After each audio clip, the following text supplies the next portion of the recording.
प्रधानमंत्री नरेंद्र मोदी भीलवाड़ा के मालेश्वरी डोंगरी में गुर्जरों के लोक देवता देवनारायण भगवान के जन्मोत्सव में शामिल हुए। दर्शन के बाद सभा को संबोधित करते हुए मोदी ने कहा कि भगवान देवनारायण का बुलावा आए तो कोई मौका नहीं छोड़ता और इसलिए मैं हाजिर हो गया। ये कोई प्रधानमंत्री यहाँ नहीं आया है, मैं पूरे भक्ति भाव से आप ही की तरह एक यात्री के रूप में आशीर्वाद लेने आया हूँ। उन्होंने भगवान देवनारायण को याद करते हुए कहा कि 31 वर्ष की उम्र में सिद्ध हो जाना किसी अवतार के लिए ही संभव है। मोदी ने कहा कि गुर्जर समाज शौर्य, पराक्रम और देशभक्ति का पर्याय रहा है। राष्ट्र और संस्कृति की रक्षा में हर वक्त प्रहरी की भूमिका निभाई है। गुर्जर समाज के युवा जो हकदार थे, उनको उनका हक नहीं मिला। युवा भगवान देवनारायण के संदेशों को और मजबूती से आगे बढ़ाएं।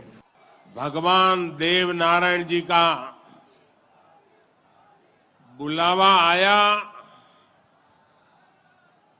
और जब भगवान देवनारायण जी का बुलावा आए और कोई मौका छोड़ता है क्या? मैं भी हाजिर हो गया। और आप याद रखिए,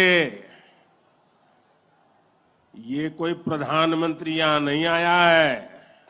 मैं पूरे भक्ति भाव से आप ही की तरह एक यात्री के रूप में आशीर्वाद लेने आया हूं। ऐसी हर बात जो हम देशवासियों की एकता के खिलाफ है, उससे हमें दूर रहना है। हमें अपने संकल्पों को सिद्ध कर दुनिया की उम्मीदों पर खरा उतरना है। और ये भी देखिए कैसा संयोग है, भगवान देवनारायण जी का 1111वां अवतरण वर्ष। उसी समय भारत की G20 की अध्यक्षता, और उसमें भी भगवान देवनारायण का अवतरण कमल पर हुआ था।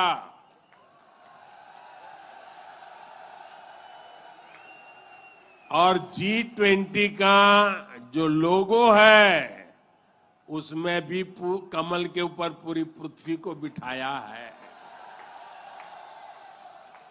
ये भी बड़ा संयोग है। और हम तो वो लोग हैं जो पैदाइशी कमल के साथ हुई है।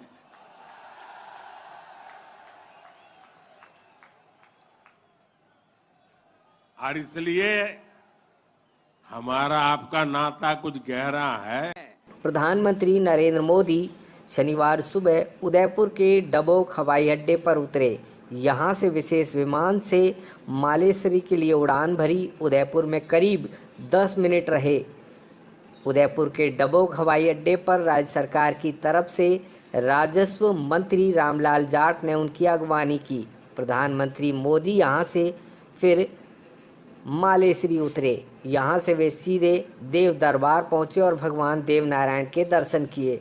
धार्मिक और सांस्कृतिक मान्यता के इतर राजनीतिक रूप से भी यह कार्यक्रम बीजेपी के लिए महत्वपूर्ण था।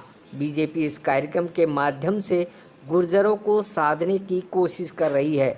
जिस आसीन विधानसभा में यह कार्यक्रम हुआ, यहाँ भी करीब 45,000 गुर्जर वोटर हैं। इस विधानसभा में वे तीसरा सबसे शक्तिशाली वोट बैंक है। इसी तरह राजस्थान में करीब 75 विधानसभा सीटों पर गुर्जर अपना प्रभाव रखते हैं। इसके अलावा कई अन्य राज्यों में भी इस समाज का राजनीतिक प्रभाव है।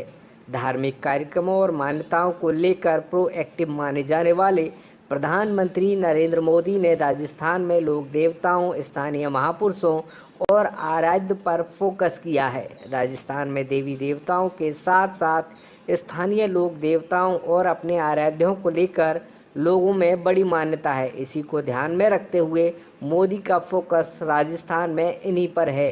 इससे पहले भी 1 नवंबर को मोदी मानगढ़ धाम गए थे। मानगढ़ धाम को आदिवासियों का पवित्र स्थल माना जाता है।